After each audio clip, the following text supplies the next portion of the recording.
Neji was right. Naruto was always destined for greatness.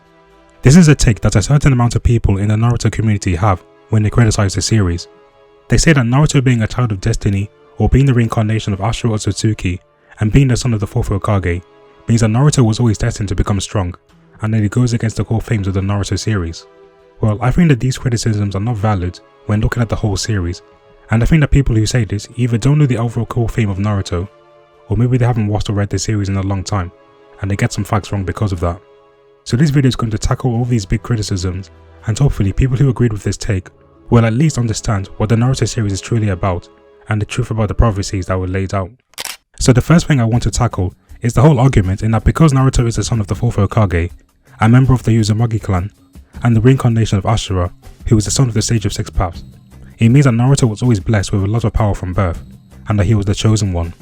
Yes, on the surface, it does look like Naruto has all of these advantages, but the truth is that Naruto never actually inherits anything from these characters to give him those advantages. Let's start off with Ashura. Even though Naruto is the reincarnation of Ashura, there is no jutsu or any sort of ability that Naruto inherits from him at all. The only thing that Naruto and Ashura shared was that they were both destined to fight off against Indra and his reincarnates. He didn't inherit any sort of fighting ability from Ashura to give Naruto those advantages. We do see Ashura perform the same Wood Cell Thousand Hand jutsu that Hashirama uses, and we see him perform a jutsu where he produces several Rasengan in a massive barrier, but those were only from the anime version of the Ashura and Indra flashback. In the manga, which is the original source material, Ashura does not have any of those jutsus at all. All we know is that in the manga, Ashura had a chakra avatar named the Kunitsu Kami, which was a three-headed fox avatar with 5 truth-seeking orbs, but Naruto never inherits that chakra avatar once in the series. He does recreate his own version of it though, by using a shadow clone jutsu to combine 3 Nine-Tails avatars, but that was from Naruto's own arsenal, and not because he inherited it from Ashura specifically. And if you guys remember, Ashura was also very untalented in the beginning. He was inferior to Indra in everything, but it was only until after he put in the hard work and the training, and Tagoromo giving him 6-path Senjutsu, that was when Ashura was finally able to defeat his brother. So Ashura was never written as some prodigy ninja, despite him being a literal son of the Sage of the Six Paths. There is even more proof of this, when we learn that Naruto and Hashirama were not the only reincarnates of Ashura. The cycle of conflicts between the reincarnates of Ashura and Indra lasted for over 1,000 years, but we never once hear about the previous reincarnates before the time of Hashirama and Madara. And that could be because those reincarnates may not have been anything special in terms of battle strength. All the reincarnates had in common was that they were supposed to fight each other, and that was it. Then when we look at Naruto's parents and his Uzumaki bloodline, people also say that because Naruto was the son of the fourth Hokage, he was always destined to be a great shinobi because of his genetics. This statement is also wrong because it was literally stated by the Sage of Six Paths himself that Naruto didn't inherit anything from his parents. Hagoromo says to Naruto, no matter how exceptional both parents are, there's no guarantee that one would inherit outright either of their abilities. Sound familiar? Just as it seems to have been in your case, Naruto. So this pretty much states that Naruto didn't inherit any special traits from Minato or Kushina, and there are characters in this series who were exceptional or at least inherited something special from their parents. For example, Neji was a prodigy in the Hyuga clan, which is one of the strongest clans in the Leaf Village. Sarada inherited monster strength and great visual prowess because of her parents, and Kakashi was the son of Sakumo, the White Triangle of the Leaf, although we don't know exactly what Kakashi inherited from his father, since we never got to see what he was capable of. And there are also characters in the series, other than Naruto, who have exceptional parents, despite them not being exceptional themselves. Asuma Sarutobi was the son of Hiruzen, the third Hokage, who was incredibly strong during his prime, but as we see during the Naruto series, Asuma was never shown to do anything exceptional in the series. Hinata was the first child of the main branch of the Hyuga clan, but she was severely outclassed by her younger sister Hanabi and Neji from the side branch. So just because a child might have exceptional parents, that doesn't guarantee that they're going to be exceptional like them. Even though Naruto does use the same jutsu that Minato created, it wasn't because of Minato's genetics that Naruto was able to master the Rasengan. First of all, he learned the Rasengan from Jiraiya, another character who can use the Rasengan. And also, when you look at how Naruto mastered the Rasengan, he always needed the shadow clone to make it work. Because Naruto was untalented and his chakra control wasn't very good at the beginning, he was unable to form the spherical shape of the Rasengan and apply force and power to it at the same time. So he needed to use a shadow clone to help him make the Rasengan. And he is the only character in the whole series who has had to perform the Rasengan using that method. Characters like Minato, Jiraiya, Kakashi, and even in some Boruto are able to perform the Rasengan without needing to use a shadow clone. As the series progresses, however, we do see that Naruto no longer has to use the shadow clone to perform the Rasengan, because Naruto continued training and he improved his chakra control because of that. And Naruto inherits almost nothing from Kushina's side either. A special trait in the Uzumaki clan was their exceptional sealing jutsu abilities. Kushina was the one who even taught Minato sealing jutsu. She could even create the adamantine sealing chains that were strong enough to subdue the Nine Tails, and we see Karin releasing those sealing chains as well during the war. But Naruto doesn't inherit any of those sealing jutsu. From the beginning, Naruto was below average at taijutsu, he had no skills in genjutsu, and his ninjutsu skills weren't the best. Another trait of the Uzumaki clan is the huge amounts of chakra reserves that they possess. So people use this argument to say that Naruto in fact did inherit something from his parents. But the truth is that Naruto doesn't have huge chakra reserves because of his Uzumaki heritage. This is a huge misconception amongst the fandom, and I don't really blame them for thinking that. Because yeah, the Uzumakis do have a lot of chakra reserves, so it is bold to assume that Naruto would inherit it. But the real reason why Naruto has massive chakra reserves is actually because he is the Jinchuriki of the Nine Tails. Because the Nine Tails were sealed inside him, using the 8 chakram seal, over time, Kuruma's chakra was naturally leaking into it, and was naturally mixing with Naruto's own chakra, and this increased Naruto's chakra reserves over time. And this explains why since the beginning of the series, Naruto always had more chakra reserves than his classmates and even Kakashi himself. But because Naruto's chakra control was very subpar in the beginning, he was very inefficient and would waste a lot of chakra whenever he was performing his jutsu as compared to Sakura and Sasuke. And Naruto having poor chakra control due to the Nine Tails influence was something he struggled with since the beginning, and he does improve it over time towards the end of the series. And Naruto is supposed to be the son of the 4th Hokage, so even though Naruto had exceptional parents, he didn't actually seem to inherit anything special. The one thing that Naruto may have inherited might be his vitality from being an Uzumaki, which was shown when he survived having the tail beast extracted from him. But the difference is that when Kushina had the Nine Tails extracted from her, she still had the strength to release her sealing chains, which was strong enough to subdue the Nine Tails. And even after being stabbed with Kuruma's finger, she still didn't die immediately, because she still had the strength to give her final speech to Naruto. But when Naruto had the Nine Tails extracted from him, Naruto immediately fell unconscious, and the reason he was even still alive was because of Sakura's aid. So even Naruto's vitality wasn't on the same level as his mom's. So to put it simply, Naruto had bad genetics, and he was never prodigious or had any genetic advantages because of his parents. It was literally quite the opposite. And the next topic I want to tackle is the whole debate on whether Neji was right or wrong about fate and destiny. To tackle this argument, we first need to look at what Neji actually believed in when he fought against Naruto. Neji believed that fate was something that was predetermined since the day we were born, and that there was no way of defying or escaping that fate. And he believed in that ideology because he was from the side branch of the Hyuga clan, and their whole purpose was to always serve and protect the main branch of the family. And then during the incident with the Cloud Ninja kidnapping Hinata, and him being killed as a result, his Ashura from the side branch was killed, and this made Neji firmly believe that their fates are something that they can never escape. But there are plenty of moments in the series that prove the whole ideology to be false. Firstly, during the fight between Naruto and Neji, Neji tells Naruto that he doesn't know what it is like to bear an unescapable curse, even though Naruto actually does know how it feels, because he literally holds the Nine Tails demon fox inside him. The Nine Tails is what made people fear Naruto and even look down on him, and this made Naruto an underdog, because everyone had the doubt that Naruto was going to be able to control the Nine Tails and become Hokage. But Naruto controls a small portion of the Nine Tails chakra during the fight against Neji, and even defeated him in the end, proving that Naruto could change his fate, which was to turn the Nine Tails from a curse into a useful tool to achieve victory. And this shocked everyone, because no one expected Naruto to not only control the Nine Tails, but to defeat Neji, who was deemed a genius who had every reason to win the fight. And then in the Search for Tsunade arc, Naruto makes a bet with Tsunade in that if he mastered the Rasengan, he will be able to wear her necklace. And then Shizune tells him not to make the bet, and says that anyone who wears the necklace would die. Because with Tsunade's brother Nawaki and her lover Don, both of them said that they wanted to become Hokage, and after wearing the necklace, they both died. So then when Naruto made a bet for the necklace, we see him master the Rasengan through his hard work, and he protects Tsunade from Kabuto. And then after that he wins the bet and he wears the necklace. And then at the end of the series, unlike Naoki and Don, Naruto was still alive, and he also became Hokage at the end. And this broke the curse about those who wanted to become Hokage wearing the necklace and dying. So Naruto was able to change that destiny. Then with the Great Toad Sage, he prophesied to Jiraiya that his disciple will one day make a great change to the world, but he wasn't sure if that disciple was going to bring stability to the world or destroy the world. Jiraiya had to make a critical decision on who the child of prophecy was. He first believed that Nagato was the child of prophecy, because he possessed the same eyes as the Sage of the Six Paths, so Jiraiya trained him to become the savior of the world. But then years later, he heard that the Rain Village orphans died, so later on, he believed that Minato might actually be the child of prophecy. But then after the Nine Tails attack, Minato lost his life. Then after finding out that Nagato was alive, Jiraiya decided that he was the child of prophecy who would destroy the world, and he needed to kill him to prevent that prophecy from being fulfilled. But Jiraiya failed in doing so, and then in his dying moment, he remembered Naruto and how he always had the guts to never give up and never going back on his word.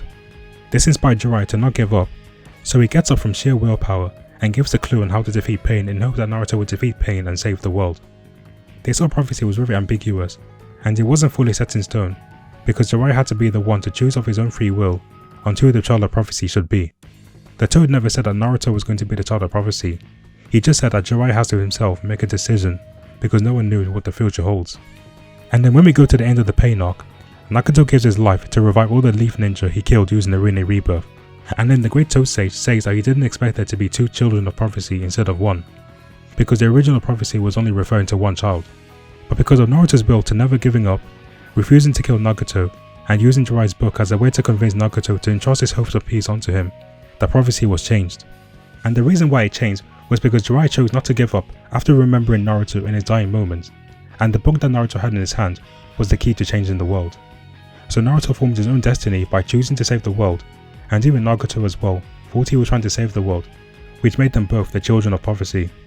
So if Neji was right about fate being predestined and inescapable, then there would have only been 1 child of prophecy, but it turned out to be 2 of them, and that was because Naruto and Nagato both formed their own destiny and wanted to save the world. And then when we go to the final battle between Naruto and Sasuke, because they were both reincarnates of Indra and Ashura, the 2 of them were destined to fight each other, and Hagoromo himself thought that it was a battle that was ceaseless, with no end or way of escaping that fate. It happened with Ashura and Indra because Indra never joined side with Ashura in the end. Instead, they fought each other till the very end. With Madara and Hashirama, although Hashirama wanted to reconcile and maintain his friendship with Madara, he still failed in saving him in the end. Hashirama built the village with Madara and had the support of everyone, but he still ended up in having to try and kill Madara to protect his village, which continued the cycle. But Naruto, with the whole cycle working against him, which seemed like it was something that Naruto could never escape, he managed to save Sasuke and they both worked together in undoing everything in Tsukuyomi, saving the Shinobi world as a result. It was an insanely difficult thing for Naruto to accomplish, but because he never gave up on Sasuke when everyone else did, he was able to break the cycle and change his own destiny in the process. This ultimately proved Neji wrong, because Neji said that fate was something that was predetermined from birth, and that there was no way of escaping it. This is what seemed to be happening with the reincarnations of Ashura and Indra, but Naruto proved that you can change your own fate if you have the will to never give up and the willpower to endure the greatest hardships. Another thing to add is that Black Zetsu was the one who planted the seeds in the ceaseless conflict by manipulating Indra and changing the Uchiha Storm tablet to make the reincarnates fight each other to revive Kaguya. But Naruto was the first one who finally got rid of Black Zetsu, the real source of the problem, and threw him into the Chibaka Tensei alongside Kaguya. So this is even more proof of Naruto's ability to break the cycle. Another thing that people seem to bring up as well is the way that Neji died in the war. They said that because Neji died protecting Hinata, a member of the main branch, he was right about his fate in that the side branch would always protect the main branch. On the surface, yes, that technically did happen, but the difference is that this time the intention is what mattered. First off, we need to look at how Neji's father died. Neji's father did die protecting the main branch, but he's actually said that he actually chose to do it of his own free will. He didn't give up his life because it was his purpose to protect the main branch. He gave up his life to save his twin brother, his clan and the village. It was the intention that mattered most here, and Neji was too young to understand what actually happened, but when he finally learned the truth from Hiyashi, that is when Neji believed that he can choose his own fate. So going to his death scene in the war, Neji himself chose to die protecting Hinata, his cousin and comrade from the Leaf village, and not because she was part of the main branch. So Neji died in the same way his father died, and that was what Neji's death really meant. And the last thing I constantly hear about the Naruto series is that as soon as we get to the war arc, with all the reincarnations and the Seijo Six Paths, people say that Naruto went against his core themes. This is because people believe the misconception that Naruto is a series about hard work beating talent, but it's merely a misconception like I said. And then you have a lot of Rock Lee fans saying that he should have instead been the main character, and that him getting less screen time in Shippuden was an example of Naruto going against his core themes. In order to address this, we have to look at what the actual core theme is, and what the Naruto series is actually about. The overall core theme of Naruto is actually about overcoming hatred and valuing bonds and friendship over power. This theme has been consistent throughout the 700 chapters of the entire manga because that is what the whole series is actually about. The first chapter was about Naruto trying to steal the scroll in order to graduate as a genin so that he can get everyone in the village to acknowledge him after being persecuted his entire life. Then he learns from Mizuki that he is a vessel of the Nine-Tailed Fox, but then it was Iruka who acknowledged Naruto as a fellow citizen of the Leaf Village, and that is what made Naruto want to value his friends over power. If Iruka wasn't there for Naruto, then Naruto would have grown up hating the village and may even want to destroy it one day. But Iruka was the one who made him feel valued. It was not about hard work beating talent. Now that does not mean Naruto doesn't work hard, because he always does, but the overcoming hatred and seeing the value in bonds over seeking power is what's important. When you look at most of the major villains in Naruto, a lot of them became the way they are because of them struggling with their hatred. Gaara, Pain, Sasuke, Madara, Obito, and even Kurama himself were not evil right from the beginning, but it was the shinobi world and the many atrocities that occurred which turned them into broken characters, and then they developed into villains. Even villains like Kaguya and Black Zetsu served as the original source of the cycle of hatred that affected the shinobi world for over 1,000 years. This theme resonates perfectly with Naruto and Sasuke's rivalry.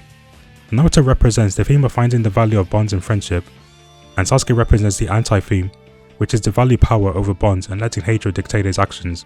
Yes, Naruto did have to work hard to get to where he is, and Sasuke was talented in the beginning, but Sasuke still had to work hard to get where he was, and their character arcs are more related to the theme of overcoming hatred.